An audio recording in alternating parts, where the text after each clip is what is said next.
మరి నిజంగా సరస్వతమ్మ గారు మరి దేవుణ్ణి ఎరగని కుటుంబం నుండి వచ్చినప్పటికీ దేవుని యొక్క కృప ద్వారా నిజమైన సృష్టికర్తను ఆమె తెలుసుకోగలిగింది. అందుని బట్టి దేవునికి స్తోత్రాలు తెలియపరుస్తూ ఉన్నాను.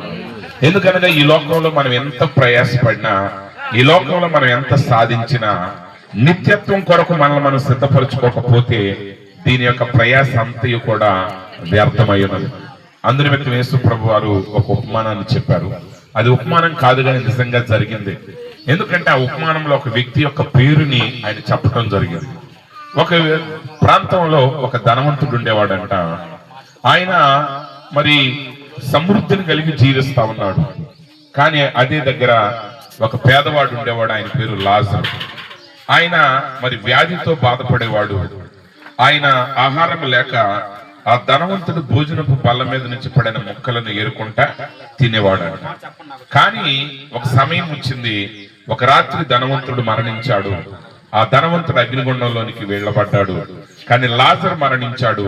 దేవదూతలు వచ్చి లాజర్ను తీసుకుని వెళ్లి అబ్రహాం యొక్క రొమ్మును కూర్చోబెట్టినట్టుగా లేఖన భాగాలు మనం చూస్తా ఉన్నాం. అప్పుడు ధనవంతుడు ఎలుగెత్తి కన్నులెత్తి చూసి ఆయన ఎలుగెత్తి ఏడ్చాడని దేవుని యొక్క లేఖనం సెలవిస్తా ఉంది. ఎందుకంటే ఆయన ఏదైతే అనుకున్నాడో అవేవి కూడా అక్కడ లేవు. ప్రియమైన సహోదరి సహోదరులారా, మానవుని యొక్క జీవితం అల్పమైనది ఒకటి, రెండవది నిత్యత్వం కలిగింది. ఈ రెండిట్లోనే మనము ఒకవైపును చూస్తే ఈ శరీరం అనేది శాశ్వతమైంది కాదు, ఈ శరీరం అనేది తాత్కాలికమైంది. మానవుడు ఎంత గొప్పవాడైనా ఆ మానవుడి యొక్క ప్రాణాన్ని ముందుకు తీసుకు వెళ్ళటం ఎవరి వల్ల కాదు. అందునిమిత్తమే దావీదు మహారాజు అంటాడు, సామంతులారా, ధనవంతులారా, పేదలారా, మీరు ఎలాంటి వారైనా ఈ మాట నా మాట వినండి, ఎవడును తన సహోదరుడు కుళ్ళు పట్టనీయకుండా కాపాడచాలడు అన్నాడు. కారణం ఏంటంటే ఈ లోకంలో అత్యంత ధనవంతులు కూడా వారి యొక్క ప్రియులు మరణించినప్పుడు ఆ మరణం నుంచి కాపాడగలిగే సామర్థ్యత ఎవరికి లేదు. ఆ శరీరం కుళ్ళిపోకుండా కాపాడగలిగే శక్తి ప్రపంచంలో దేనికి లేదు. ఎందుకంటే దాని ప్రాణ విమోచన క్రయధనము బహు గొప్పది, అది ఎన్నటికీ తీరకట్లుండవలసిందే.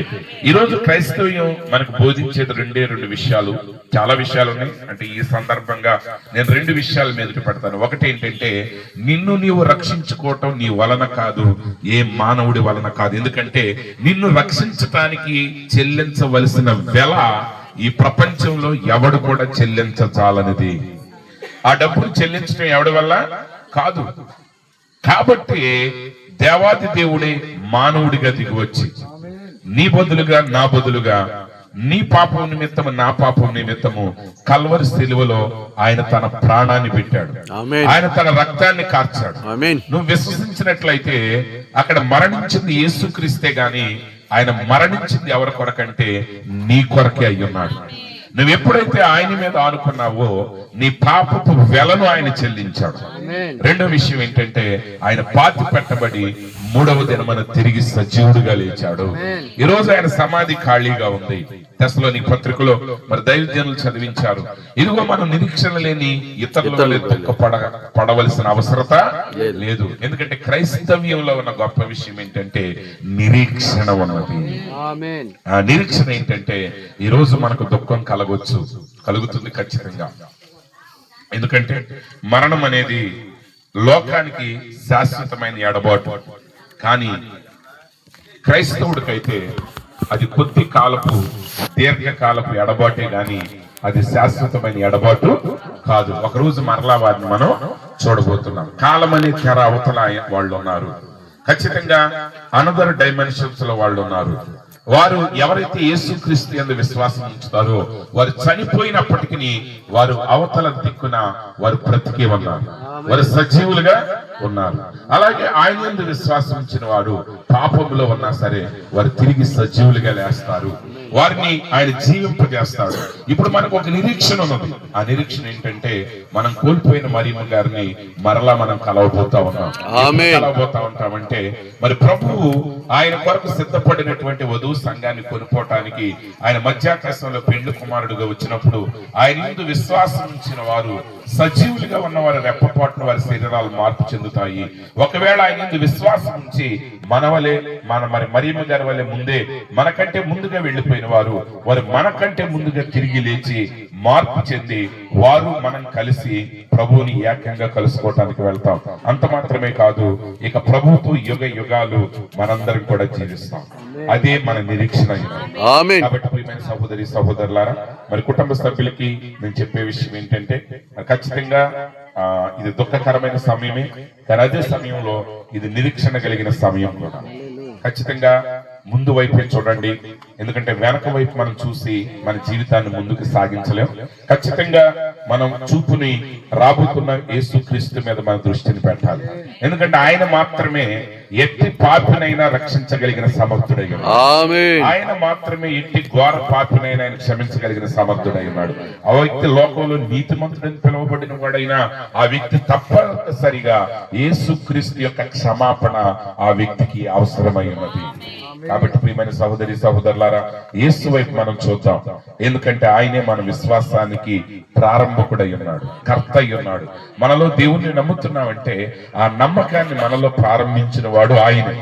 ఆ విశ్వాసాన్ని చివరి వరకు కొనసాగించేవాడు కూడా ఆయనే, చివరికి చేరేది ఆయనే. కాబట్టి మరి కుటుంబ సభ్యులందరూ కూడా మరి అమ్మగారు చెప్పినట్లుగా సరే, ఏది ఏమైనా మరి ఒక సామెత ఉంటుంది, మొదలు దాటిన తర్వాత కొమ్మలు దూరంగా వెళ్ళిపోతా ఉంటాయి. మొదలు దాటిన తర్వాత కొమ్మలు దూరంగా వెళ్ళిపోతా ఉంటాయి. అలా వెళ్ళకూడదంటే కొమ్మలు మొదట్లోనే ఉండాలి, కానీ అది జరిగే పని కాదు. కానీ ఒక విషయం ఎప్పుడు కూడా గుర్తుపెట్టుకోవాల్సింది ఏంటంటే, ఆ జీవితాన్ని మనం ముందుకు సాగిస్తా కొలది ఆ మారుతున్న దశల్ని మనం గమనించాలి. ఎప్పుడు అనుకున్నట్లుగా అన్ని జీవితాలు ఉండవు. చాలా సార్లు తల్లులు తండ్రులు ఏమనుకుంటారంటే, వాళ్ళ పిల్లలు పుట్టినప్పుడు వాళ్ళని చూస్తారు మొదటిసారి, ఇంకా వాళ్ళు అట్టాగే ఉన్నారు అనుకుంటారు. వాళ్ళు ఏమనుకుంటారండి, ఇంకా వాళ్ళు అట్టాగే ఉన్నారని అనుకుంటారు, ఎప్పటికి కూడా అట్టాగే ఉంటారు అనుకుంటున్నారు. నేను ఒక మీటింగ్కి వెళ్ళాను, అక్కడ పాస్టర్ గారు చాలా మంది పాస్టర్లు వచ్చారు. అక్కడ అందరికి భోజనాలు, చాలా రకాల వంటలు, అంటే హోటల్ నుంచి తెప్పించారేమో అనుకున్నట్టుగా ఉన్నాయి అవన్నీ. అప్పుడు ఆ పాస్టర్ గారు అన్నారు అన్నమాట, అన్న ఇక మొత్తం మన అమ్మాయి చేసింది, పెద్ద అమ్మాయి చేసింది దివ్య అన్నారు. అన్నసరికి సరే నేను నవ్వాక ఎందుకంటే నాకు డౌట్ వచ్చింది, ఆ పిల్లలు మరి చిన్నప్పటి నుంచి గారభంగా ఉండేది, ఏ పని చేసేది కాదు. సరే అంతా అయిపోయిన తర్వాత దగ్గరికి పిలిచి, ఏమ్మా నువ్వేరా ఇవన్నీ వండింది అన్న. అప్పుడు అందే నేనే వండాను అంకుల్ అని అనకుండా, సరే అంకుల్ చిన్నపిల్లప్పటి నుంచి చూస్తున్నారు కదా, మీకు నమ్మకం రావటం కొంచెం కష్టంగా ఉందని అన్నారు. కాబట్టి జీవితం ఎప్పుడు ఒకే దశగా ఉండదు, కానీ ఖచ్చితంగా మనం అనుకున్నట్టు జీవితం ఉండదు. కానీ జీవితం ఎలా వెళ్తుందో మనం గమనించి, ఆ మార్పును మనం గమనించి సరైన హృదయాన్ని మనం కలిగి ముందుకు సాగిపోవాలి. ఒక దైవ సేవకుడు ఒక మాట చెప్పాడు, రిలేషన్ అండ్ ఫెలోషిప్. కుటుంబ సభ్యుల మధ్య ఉండాల్సింది ఏంటంటే రిలేషన్ అండ్ ఫెలోషిప్. ఖచ్చితంగా అవి రెండు విభిన్నంగా కనబడతాయి కానీ విభిన్నం కాదు. ఉదాహరణకి మరి ఇప్పుడు మా బామ్మర్ది పెద్ద ఆయన ఇక్కడ లేరు, ఆయన కువైట్ దేశంలో ఉన్నారు. కానీ ఇప్పుడు మేమిద్దరం ఫెలోషిప్ లో లేవు. ఆయన ఎక్కడో ఉన్నాడు, మనం ఎక్కడో ఉన్నాం, సహవాసంలో లేవు, కానీ సంబంధం ఉన్నాం. దూరంగా ఉన్నా ఏం కలిగి ఉన్నాం, మనం సంబంధాన్ని కలిగి ఉన్నాం. కానీ అలాగే కొన్నిసార్లు మనతో ఆనుకుని ఉండేవాళ్ళు ఉంటారు, కానీ వాళ్ళు మనకు సంబంధించిన వాళ్ళు కాదు. అర్థమైందా? కాబట్టి ఎక్కడున్నా సహవాసాన్ని బట్టి అయినా సంతోషించాలి, రిలేషన్ సంబంధాన్ని బట్టి అయినా సంతోషించాలి. ఎందుకంటే మానవుడికి ఈ రెండు అవసరం, సహవాసం అవసరం, సంబంధం అవసరం. ప్రతిసారి సహవాసంలో ఉండలేకపోవచ్చు, కానీ సహవాసం లేదని బాధపడతాం కాదు, కానీ సంబంధం కలిగి ఉన్నందుకు మనం సంతోషించాలి. అట్లనే సంబంధం మాత్రమే కలిగి ఉన్నామని అనుకుంటే ఉపయోగం లేదు, కానీ ఖచ్చితంగా మన సహవాసాన్ని కొద్ది సమయంలో కలిగి ఉండాలి. ఈ రెండు ఒకేసారి ఉండొచ్చు, ఉండకపోవచ్చు, కానీ జీవితం మొదలు దాటిన కొలది చివర్లో దూరం దూరం అవుతానే ఉంటాయి. అయినప్పటికీ వాటికి ఆ స్పృహ కలిగి ఉంటుంది ఏంటంటే, అవన్నీ ఒకే మొదల నుండి వచ్చాయి. ఆ ప్రేమను మనం కలిగి ఉన్నప్పుడు ఖచ్చితంగా ఆ ఆకులు ఎంత దూరం వెళ్ళినా, అవి ఎంత విస్తరించినా ఖచ్చితంగా అది ఆ మొద్దులో నుంచో ఆ మొదల నుంచి వచ్చేటువంటి జీవాన్ని అది కలిగి ఉంటుంది. అయితే మనందరికీ నిజమైన ఆ మొదలు ఎవరంటే మన ప్రభు అయిన యేసుక్రీస్తు. ఆయనే ఆత్మలకు తండ్రి అయ్యి ఉన్నాడు, ఆయనే జీవం, ఆయనే జ్యోతిర్మయుడైన దేవుడై ఉన్నాడు. జ్యోతిర్మయుడు అంటే అర్థం ఏంటంటే ఇంగ్లీష్ లో ఏముందంటే ద ఫాదర్ ఆఫ్ లైట్స్, అంటే జ్యోతుల యొక్క తండ్రి. జ్యోతిర్మయుడు అంటే మనందరం ఆ వెలుగులై ఉన్నాం. మనందరికి కూడా ఆ వెలుగు, ఆ జీవపు వెలుగై ఉన్నాం. ఈ వెలుగులన్నీ ఎక్కడి నుంచి వచ్చినాయి అంటే ఆయనలో నుండి వచ్చినాయి. కాబట్టి ఆయన మన తండ్రి అనే సంగతిని మనం జ్ఞాపకం చేసుకుందాం. ఖచ్చితంగా మరి నేను కూడా అందరి గురించి చెప్పడానికి సమయం చాలదు, కానీ ఖచ్చితంగా జ్యోత్స్నాన్ని మాత్రం నేను చాలా అభినందిస్తున్నాను. సహోదరుని దేవుడు దీవించును గాక. నిజంగా చాలా బాధ్యత కలిగి ఆ అమ్మాయి పనిచేసింది, ప్రయాసపడింది. అది మేము ముఖస్తుతాన్ని కాదు, కానీ అది నిజం. చాలా సార్లు మరి కొన్నిసార్లు అనుకుంటాం ఉంటే బాగుంటుందని, కొంతమంది ఉన్నా సుఖమే, కొంతమందికి ఉండదు. కానీ లేకపోయినా దేవుడు కార్యాన్ని చేయగలిగిన సమర్థుడై ఉన్నాడు. ఎందుకంటే మన దశను దిశను ఎరిగినవాడు ఆయన. కాబట్టి సహోదరి జ్యోత్స్నాన్ని కూడా దేవుడు దీవించును గాక. ఖచ్చితంగా కుటుంబ సభ్యులందరూ కూడా మరింతగా ప్రభువుకు సమీపంగా రండి.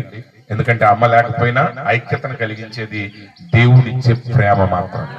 ఆ సమాధానం మాత్రమే నిజమైన ప్రేమని మనకి చివరి వరకు కొనసాగింపజేస్తుంది.